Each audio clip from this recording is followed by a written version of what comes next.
नमस्कार, आप देख रहे हैं कशिश न्यूज और डिजिटल प्लेटफॉर्म पर आपके साथ मैं हूं दीपक शर्मा। सरकारें आरक्षण का झंडा बुलंद किए घूमती चलती है और लोगों के बीच इसका गुणगान करते नहीं थकती है, लेकिन बिहार के शिक्षकों की नियुक्ति प्रक्रिया में आरक्षण को लेकर जो धांधली हुई है, जो अनियमितता हुई है, उसका खुलासा कशिश न्यूज पहले ही कर चुका है और ये खुलासा हमने उन अभ्यर्थियों के माध्यम से ही किया है। उन्होंने जो आरटीआई के माध्यम से जानकारी उपलब्ध कराई है, उसके आधार पर कथनों की पुष्टि करते हुए ये कहा जा सकता है कि भारी अनियमितता हुई है अलग अलग आरक्षण श्रेणी में अभ्यर्थियों को नियुक्ति देने में। हमारे सहयोगी प्रीतम जुड़े हुए हैं ऐसे ही एक श्रेणी की, आज हम फिर बात करेंगे।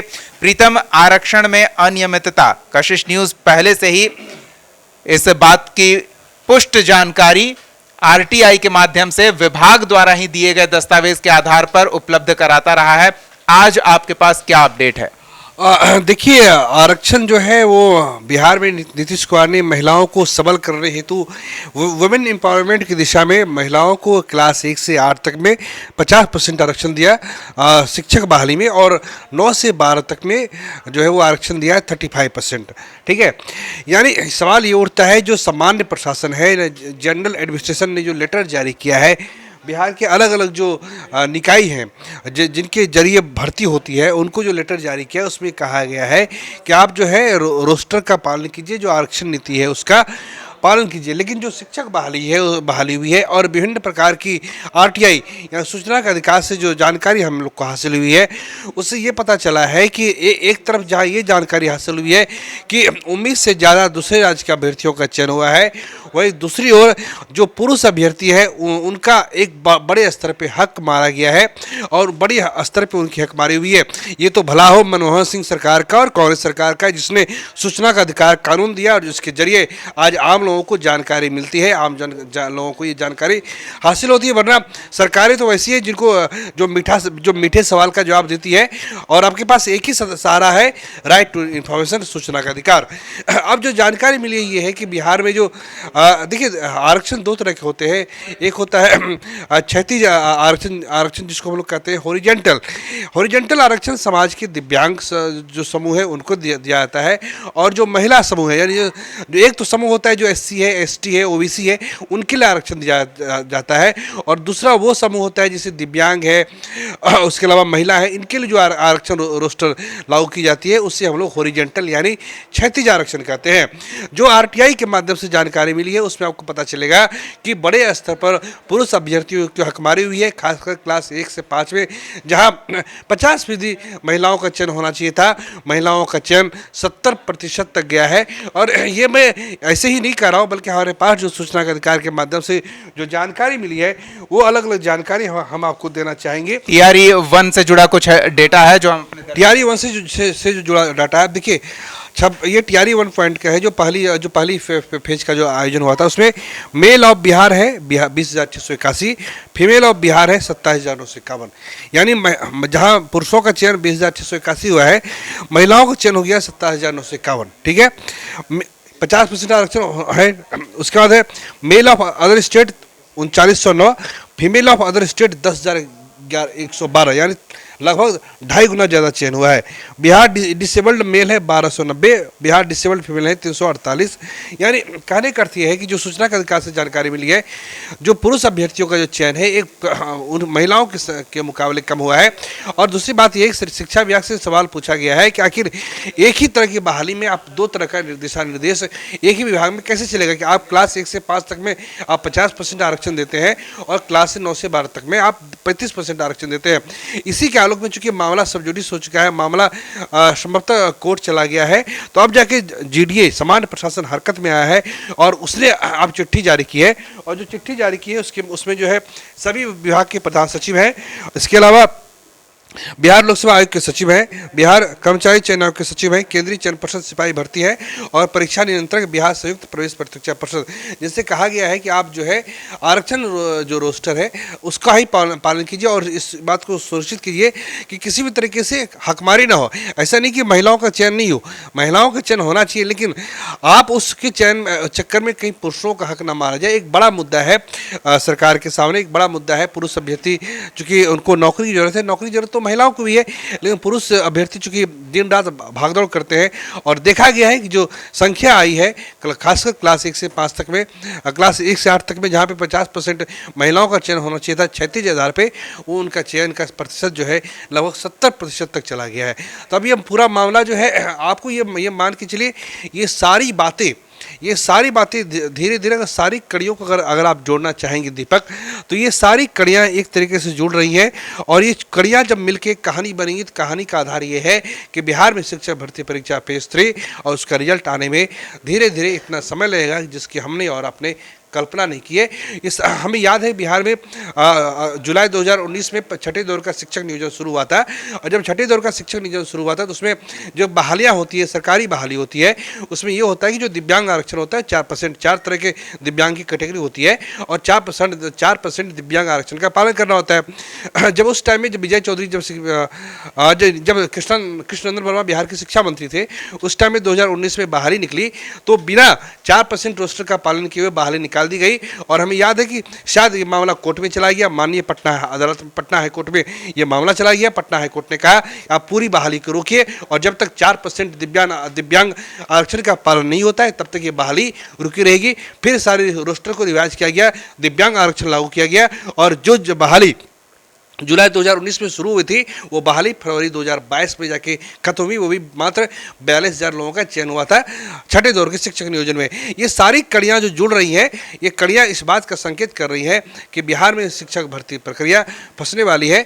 हम ये नहीं कहते कि सरकार की नीयत नौकरी रोजगार देने की नहीं है, लेकिन सरकार बहुत बड़े अर्थ पे खासकर पुरुष अभ्यर्थी जो है उनमें रिसेंटमेंट है कि महिलाओं को आरक्षण देने के चक्कर में वुमेन एम्पावरमेंट कोई बुरी बात नहीं है, अच्छी बात है, उनका चयन होना चाहिए, लेकिन ऐसा चयन नहीं होना चाहिए किसी का अपीजमेंट हो जाए, किसी का तुष्टिकरण हो जाए, किसी का संतुष्टिकरण हो जाए, ऐसा नहीं होना चाहिए। प्रीतम, एक चीज और समझना चाहेंगे, जब आपने इतने विस्तार से हमारे दर्शकों को आरक्षण रोस्टर और इसमें हुई अनियमितता के बारे में बताया है, तो अभी शिक्षक नियुक्ति की प्रक्रिया में जो रिजल्ट आ चुके हैं 2 चरणों में, उसमें कहा जा रहा है कि आप एक और रिजल्ट जारी कीजिए जो खाली सीट बच गए हैं, तो क्या उन सीटों पर ये जो गड़बड़ियां हुई है, ये जो अभ्यर्थी हैं जो सक्षम हैं, योग्य हैं और आरक्षण की श्रेणी में आते हैं, क्या उन्हें स्थान दिया जा सकता है? कि सप्लीमेंट्री रिजल्ट नहीं आने वाला है। सरकार ने, बिहार लोक सेवा आयोग ने जब सेकेंड फेज की बहाली का रिजल्ट जारी किया था उस समय कह दिया था अब कोई सप्लीमेंट्री रिजल्ट जारी नहीं होगा। पहले फेज का सप्लीमेंट्री रिजल्ट इसलिए जारी हुआ था क्योंकि उस अभ्यर्थियों में नाराजगी काफ़ी ज़्यादा थी और उस वक्त केवल कशिश न्यूज नहीं बात कर पाया था बिहार लोक सेवा आयोग से। तब उनके चेयरमैन अतुल प्रसाद ने कहा था कि हम सप्लीमेंट्री रिजल्ट 46 पदों में जारी करेंगे, बाद में जो रिजल्ट जारी हुआ। लेकिन अब ये सप्लीमेंट्री रिजल्ट जारी नहीं होगा, अब बहालियाँ नहीं होंगी, बहालियाँ नहीं होगी, नवीन बहाली होगी और जो पुरानी सीटों पर जो सीटें जो खाली रह गई है उनको चौथे फेज में जोड़ा जाएगा, लेकिन कोई सप्लीमेंट्री रिजल्ट नहीं आने वाला है। There will be no any supplementary result. तो ये जो हकमारी हुई है उनकी, वो क्या करेंगे? जो हकमारी हुई है शायद वो कोर्ट में जाएंगे, कोर्ट में मामला जाएगा और कोर्ट में मामला जाएगा। चूँकि जिन लोगों से हमारी बातचीत हो रही है वो कहना है कि बस दुर्गा पूजा का हम लोग इंतजार कर रहे हैं, दुर्गा पूजा के बाद इसको कोर्ट में लाया जाएगा और समान प्रशासन विभाग से इस बात की जानकारी मांगी जाएगी, बिहार लोक सेवा आयोग से जानकारी मांगी जाएगी आखिर वो कौन सी व्यवस्था थी जिसके आधार पर महिलाओं का चयन बहुत ज़्यादा हुआ। तो आखिर ये तो आंकड़े ही कहते हैं, इसमें कहीं एक जो संभावना है उस पर भी हम आपकी बात सुन लेते हैं। एक तो है कि आप आरक्षण श्रेणी में आए तो आपकी नियुक्ति हुई, और दूसरा आप जनरल कैटेगरी में सक्षम थे, उतने मार्क्स लाए और उस कारण अगर आपका नियुक्ति पत्र आता है तो ये गलत तो नहीं है? नहीं समझा सवाल। मतलब 50% महिला आरक्षण है तो वो सीटें महिलाओं के लिए आरक्षित कर दी गई, और जो महिलाएं नंबर लाती हैं उनका आरक्षण कोटे से अलग नियुक्ति पत्र मिलता है, तो शायद उस वजह से संख्या बढ़ गई। हाँ, ये आपने बिल्कुल सही सवाल किया है कि शायद इस वजह से संख्या बढ़ सकती है क्योंकि माफ कीजिए महिला तो 50% में है ही, उसके बाद भी तो अलग सीटों पे वो दावा कर सकती हैं, बिल्कुल। लेकिन जो सच्चाई सामने आई है उसमें यह है कि जो 36 आरक्षण दिया गया है उसमें गड़बड़ी हुई है और इस वजह से महिलाओं का चयन ज़्यादा हुआ है। हम ये नहीं कहते कि महिलाओं का 50% के ऊपर सिलेक्शन नहीं हो सकता है, बिल्कुल हो सकता है, सीटें बढ़ सकती है, संख्या बढ़ सकती है, लेकिन जो खुलासा हुआ है उसमें इस रोस्टर का पालन नहीं हुआ है क्योंकि और जो क्षैतिज आरक्षण जो हॉरिजेंटल रिजर्वेशन होना चाहिए था उसके अनुसार से ये बहाली नहीं हुई है। जी चलिए, एक और चीज है जो हम चाहेंगे अपने दर्शकों को, कशिश न्यूज ये पहले ही खुलासा कर चुका है और उसका उल्लेख हम इस बारे में भी करना जरूर चाहेंगे, क्योंकि वो कशिश न्यूज का खुलासा था जिसको लेकर अब चर्चा जोर शोर पकड़ रही है और मामला कोर्ट तक जा रहा है कि आरक्षण के रोस्टर का पालन करने में बाहरी लोगों को वरीयता दी गई है या बाहरी लोगों को इसमें जगह दी गई है। ये सबसे बड़ी गड़बड़ी है, क्योंकि हर दस्तावेज में इसका उल्लेख है। बिल्कुल, ये बात तो सही है। ये बात अब किसी कहते ना कि बिल्कुल क्रिस्टल क्लियर है कि जो बहालियां हुई हैं उसमें जानबूझकर हमें ऐसा लगता है कि जानबूझकर बाहरी लोगों को मौका दिया गया है। वो आए हैं और सूचना के अधिकार के जरिए प्राप्त हुई है। लेकिन ये तो मामले का पहला पहलू था। मामले का दूसरा पहलू ये था कि रिजर्वेशन कैटेगरी में भी बाहर के अभ्यर्थी चयनित हुए हैं। दिव्यांग कोटा जो बेगूसराय के मदन कुमार है, जो उन्होंने जो आरटीआई डाली थी उससे जो पता चला है कि दिव्यांग कोटे में भी बाहर के लोग आ गए हैं। तो इस तरीके से, और उसके अलावा जैसा मैंने बताया कि आरक्षण हॉरिजेंटल है और वर्टिकल है। तो हॉरिजेंटल रिजर्वेशन के तहत महिलाएं और दिव्यांग आती है क्लास 1 से 5 तक। आप फर्ज कीजिए ना, एक ही विभाग है ना, शिक्षा विभाग है, एक ही विभाग में दो नियम कैसे हो सकते हैं कि क्लास 1 से 8 तक 50%, 9 से 12 तक में 35%, या तो क्लास 1 से 5 में 35, क्लास 1 से 8 तक में आप 35 कर दीजिए, 9 से 12 में 35 है ही। या तो फिर क्लास, या तो आप ये मान रहे हैं, हम विभाग को कह सकते हैं ना कि आप महिलाओं को इतना ही योग्य मान रहे हैं कि वो 5वीं कक्षा तक पढ़ा सकते हैं। ये एक पत्रकार की भाषा आपने बोली है। बिल्कुल आपने सही अनुभव का यहाँ पे आपने पटाक्षेप किया है कि या तो महिलाएं क्लास 1 से 8 तक में 50% की काबिल है, 9 से 12 की काबिल नहीं है, या तो ये हो सकता है कि वो 12 तक की काबिल हो जाए। तो ऐसा कीजिए ना आप साहब कि क्लास 1 से 8 देते ही है, 9 से 12 तक में भी दे दीजिए, या फिर क्लास 1 से 8 तक में 35 दीजिए। दुखती रग है महिला रिजर्वेशन। आप बिहार पुलिस में चले जाइए, जो केंद्रीय चयन का जो रिजल्ट आता है, बड़े छाती फुला के लोग कहते हैं कि हमने महिलाओं का चयन किया है, लेकिन हमें महिलाओं अभ्यर्थियों से गुरेज नहीं है। लेकिन बिहार पुलिस की जो सुरक्षा की जो स्थिति है वो बहुत बुरी हुई है और महिलाओं के तरीके से ढोया जा रहा है, क्योंकि 35% रिजर्वेशन हो गया है। इतने में उनका चयन तो होना ही है, बाकी अलग तरीके से वो 45% तक पहुंच जाती हैं। ये महिलाएं न भीड़ संभाल सकती हैं, न बाढ़ संभाल सकती है, न दंगा संभाल सकती है। ये केवल और केवल पीसीआर वैन पे घूम सकती है। आप देखिए ना, बड़ी बड़ी जो रैलियां होती है, कहाँ होती है महिला पुलिस? मुझे याद है 3 मार्च 2024 को जो रैली हुई थी आरजेडी की, जो उसमें जो पूरा गांधी मैदान भरा पड़ा था, अग्रिम पंक्ति में महिलाएं थी नहीं। दंगा है, बाढ़ है, भीषण तूफान है, कहाँ रहती है वो? ये एक मसला है। मैं ये नहीं कहता हूँ महिलाओं का एम्पावरमेंट नहीं होना चाहिए, लेकिन उसी तरह से देखिए अभी जो मसला आया है, जो शिक्षा विभाग की जो ट्रांसफर पोस्टिंग पॉलिसी है, उसमें भी कहा जा रहा है कि महिलाओं को प्रायोरिटी मिलेगी। अरे क्यों मिलेगी? आपने नौकरी में प्रायोरिटी दे दी, अब क्या रिजर्वेशन में भी, अब क्या ट्रांसफर पोस्टिंग में भी प्रायोरिटी देंगे क्या? इससे दिक्कत पैदा हो रही है।